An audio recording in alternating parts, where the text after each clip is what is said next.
Hey crypto crew, before we dive in, let's cover the important stuff. This video is for entertainment and info only, not financial advice. Now, let's get to the good stuff.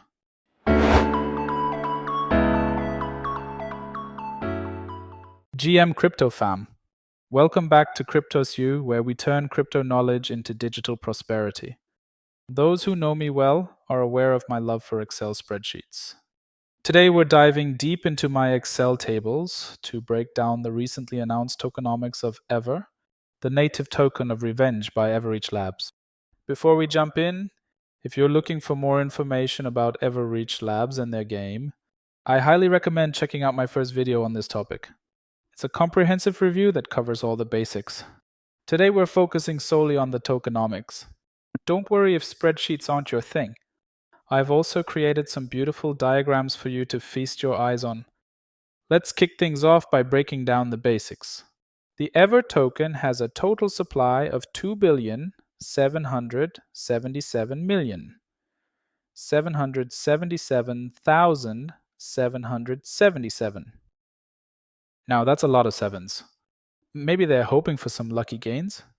But seriously, this unique number sets it apart from the usual 1 billion supply we often see.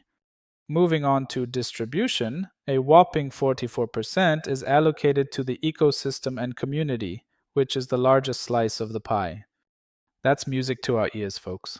It shows they're really committed to building a strong, engaged community and fostering long-term growth.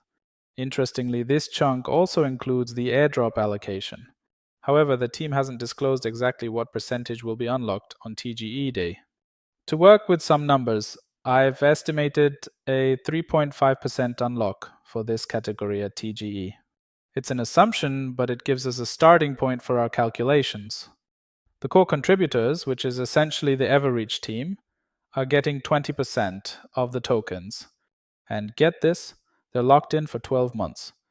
That's a solid sign of their long-term commitment to the project. No quick cash grabs here. As for the other usual suspects like investors, they've got their standard cliffs and vesting periods too. It's a balanced approach that aligns everyone's interests for the long haul.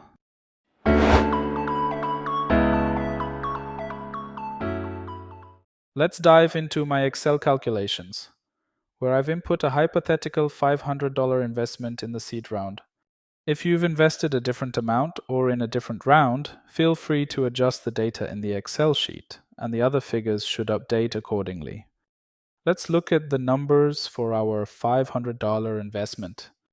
The first column shows the conditions under which we invested. If things were to remain static, we'd simply get back our $500 investment over the 17 months, including the cliff period, without any profit. The subsequent columns show scenarios where the token price increases, allowing us to turn a profit. Consider a scenario similar to Bloodloop, where we might achieve a 3x return. On TGE Day, we'd receive 5,667 tokens, worth about $128. After the cliff period, we'd get monthly payouts of $98. This way, we'd reach our return on investment after 7 months, with everything thereafter being profit. Time to put on our moon goggles for a second.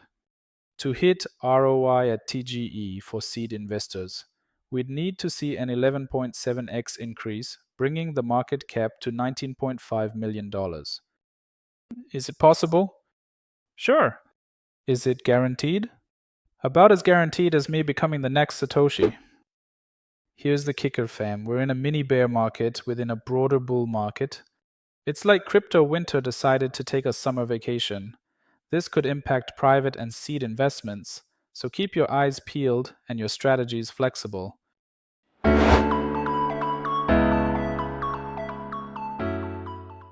Let's address the elephant in the room, inflation. This is a crucial factor that we need to consider carefully. The initial circulating supply is estimated at about 220.5 million tokens, or 8% of the total supply. But brace yourselves, because we're looking at some serious inflation over time. In just 60 months, we're talking about going from 220 million to 2.7 billion tokens in circulation. That's more inflation than a balloon factory.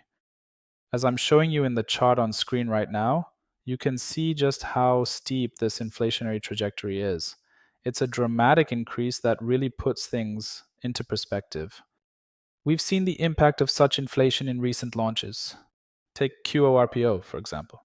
They launched not too long ago and have been struggling under the weight of their inflationary tokenomics. But here's the thing, this isn't unique to Everreach. Pretty much all projects in the current market are adopting these highly inflationary tokenomics. Before you start panic selling, remember that inflation isn't always a death sentence. It all depends on how the project manages it and, crucially, on market sentiment. If the market turns bullish and we see an influx of new buyers, that increased demand can help offset the inflationary pressure. While the inflation rate means that there needs to be a consistent influx of new buyers and growing demand for the token to maintain or increase its value, it's not impossible. In a bull market with the right project momentum, these tokenomics could still lead to significant gains. It's all about timing and market conditions. What's the play here? As always in crypto, DYOR is the name of the game. Ever shows promise, but keep an eye on that inflation and overall market sentiment. It could moon, or it could be a revenge on your portfolio. That's all for today, Crypto Fam. If you found this breakdown helpful, smash that like button and subscribe for more crypto insights. This is CryptosYou signing off. GN, and may your portfolios always be green.